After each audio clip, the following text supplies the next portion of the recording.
So what's up everyone, this is Mansu Chamoli and welcome back to my new video. This is part 2 of class 11th accountancy accounting equation. जिस भी बच्चे ने अभी तक अपना हमारा मतलब क्लास 11th का अकाउंटेंसी के बेसिक कंसेप्ट और चैप्टर अकाउंटिंग इक्वेशन को फर्स्ट पार्ट को वॉच नहीं किया है तो जाइए पहले उसको वॉच करिए और तब हम आज सीखेंगे अपना the numerical portion of accounting equation. तो चलिए वीडियो को स्टार्ट करते हैं without wasting any time. Let's get started.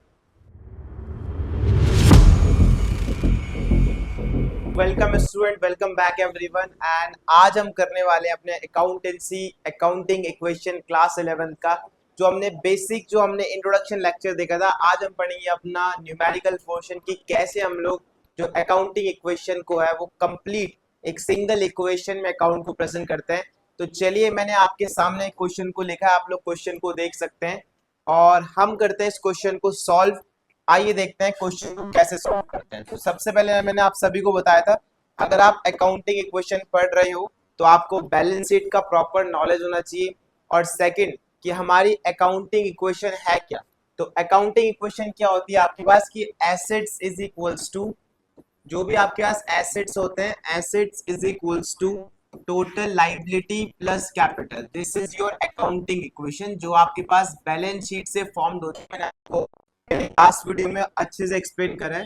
तो इस तरीके से इसका फॉर्मेट होता है। यहाँ पे हमको फॉर्मूला बनाना होता है। इस साइड हम लिखते हैं हमारे नंबर ऑफ ट्रांजेक्शंस और यहाँ हम लिखते हैं अपने एसेट्स।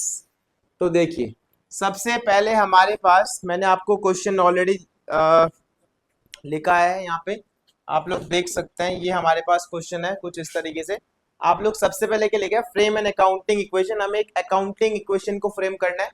उसके बाद क्या लिखा है X started business with 1 lakh rupees as capital. एक एक्स पर्सन है जिसने बिजनेस को स्टार्ट करा है 1 लाख की कैपिटल से। तो यहाँ पे हम लोग लिखते हैं ट्रांजेक्शन नंबर 1।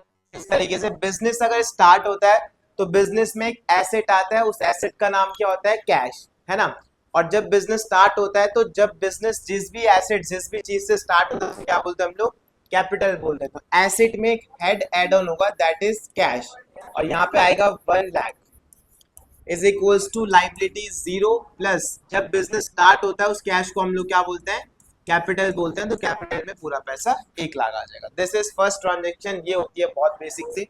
उसके बाद यहाँ पे हमको फिर से एक लाइन अप करना होता है और यहाँ पे लिखना होता है टोटल करना होता है। देखिए टोटल में क्या है कैश हमारे पास 1 लाख का आ गया is equals to liability 0 plus 1 lakh as a capital. तो इक्वेशन हमारे पास पूरी बिल्कुल मैच है। आओ सेकंड देखते हैं। सेकंड क्या लिखा है, सेकंड लिखा है आपके पास देख सकते हैं कि purchase furniture for cash rupees 20,000। मतलब हमने एक फर्नीचर खरीदा है कैश में और उसकी पेमेंट कितनी है 20,000। मीन्स फर्नीचर आया है और हमसे क्या गया है कैश गया है। देखो और फर्नीचर इज एसेट तो यहाँ पे हम डालेंगे ट्रांजेक्शन नंबर 2।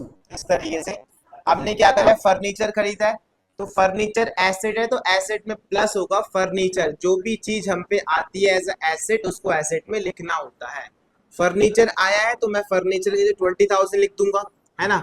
हमने फर्नीचर के बदले में कैश दिया है तो कैश से हम क्या माइनस कर देंगे जितना पैसा हमसे गया है 20,000 माइनस कर देंगे। दिस इज डबल इफेक्ट, ठीक है। उसके बाद फिर से यहाँ पे लाइन अप करेंगे इस तरीके से और देखो फिर लिखेंगे यहाँ पे total means new equation 1 lakh minus 20,000, 80,000 का रिमेनिंग कैश बचा प्लस 20,000 का स्टॉक आया आई मीन फर्नीचर आया is equals to liability 0 plus 1 lakh as a capital. तो देख सकते हैं आप लोग कि आपकी इक्वेशन बिल्कुल मैच होगी। Got it. आइए अब देखते हैं हमारे पास नेक्स्ट क्या लिखा है।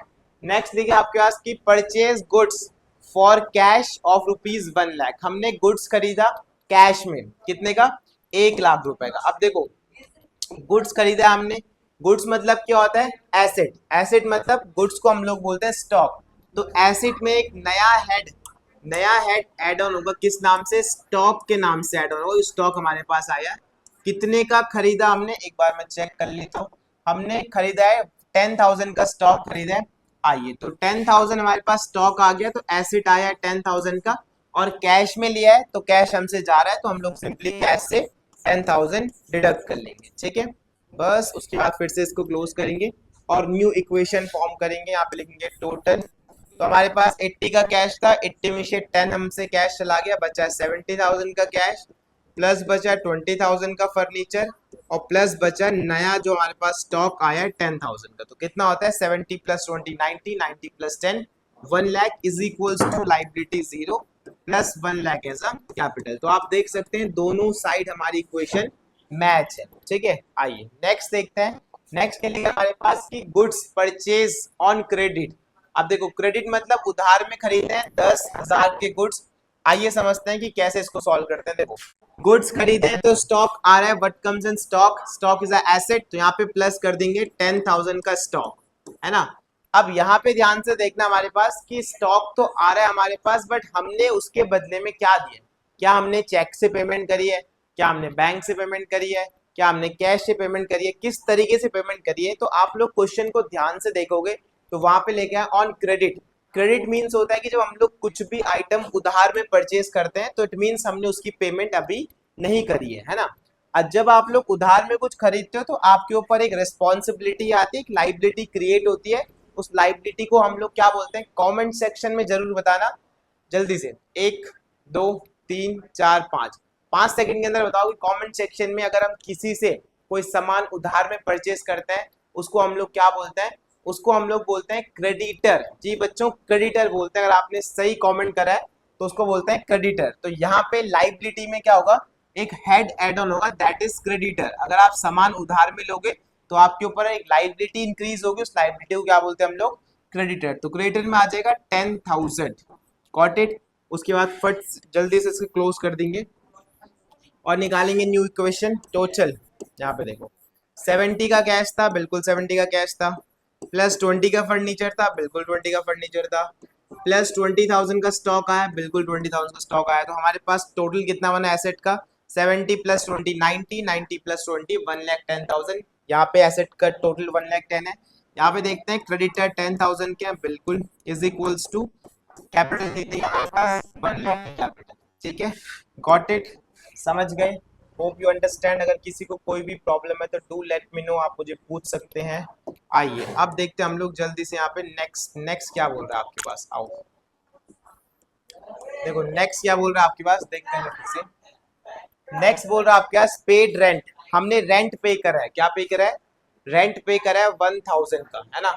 अब रेंट पे करा है, रेंट इज एक्सपेंस। तो मैंने आप सभी को बताया था कि रूल क्या लिखाया था, लिखाया था कि जितने भी एक्सपेंस होते हैं सभी डिडक्ट होते हैं किससे, कैपिटल से। तो रेंट इज एक्सपेंस, तो हम लोग क्या करेंगे, ध्यान से देखो, रेंट एक एक्सपेंस है तो कैपिटल से माइनस हो, ठीक है। तो यहाँ पे ट्रांजेक्शन नंबर, कौन सा नंबर का ट्रांजेक्शन था, ये था आपके पास 5th नंबर का, है ना। आइए 5th नंबर का रेंट था। तो रेंट अगर हमने पे करा तो ऑब्वियसली कैश में पे करोगा तो 1,000 कैश से माइनस हो जाएगा, और सिमिलरली ये कहाँ से माइनस होगा, कैपिटल से माइनस होगा। बताया था मैंने कि जितने भी एक्सपेंस होते हैं डायरेक्टली डिडक्ट होता है, कहाँ से, कैपिटल से डिडक्ट होता है। ठीक है, आइए जल्दी से यहाँ बनाते हैं न्यू इक्वेशन, टोटल करते हैं। यहाँ पर आएगा 70 माइनस 1 69,000 का क्या आ गया, कैश आ गया, प्लस 20,000 का फर्नीचर आया हमारे पास, प्लस 20,000 का स्टॉक आया, got it, is equals to 10,000 की लाइबिलिटी है, और प्लस कर देंगे 99,000 का हमारे पास कैपिटल बचता है, गॉट इट। चलिए अब देखते हैं हम लोग कुछ फर्दर क्या हमारे पास।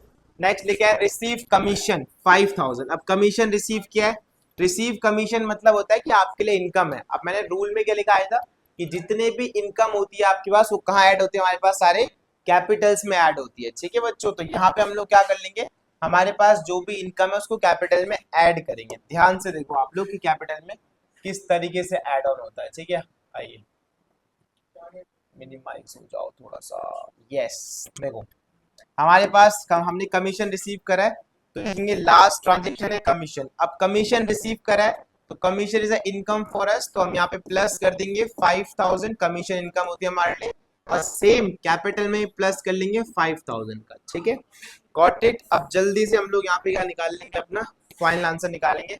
69 प्लस 5 कितना होता है, 74,000 का कैश आया है, प्लस 20,000 का फर्नीचर आया था, प्लस 20,000 का स्टॉक आया था, इज इक्वल्स टू कैपिटल में क्या क्या आएगा, क्रेडिटर है एक हमारे पास 10,000 का, ओके, प्लस 99 प्लस 5,000 कितना होता है, 1,04,000, है ना।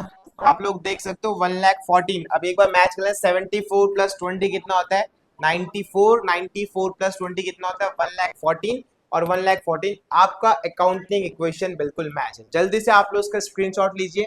So student, this is it for today. Hope you like my video. If you like this video, so do support, like, share, subscribe करना और अपने उन दोस्तों तक भेजना जो अभी भी अकाउंटिंग इक्वेशन में स्ट्रगल कर रहे हैं। तो भाई आप लोग अगर कोई भी इस वीडियो को देख रहा है तो भाई अपना प्यारा सा कमेंट जरूर देना, बिकॉज आपका प्यारा सा कमेंट हमारे मोटिवेशन के लिए बहुत ही ज़्यादा इंपॉर्टेंट होता है। तो thank you so much for watching, stay connected and see you soon everyone. Thank you so much.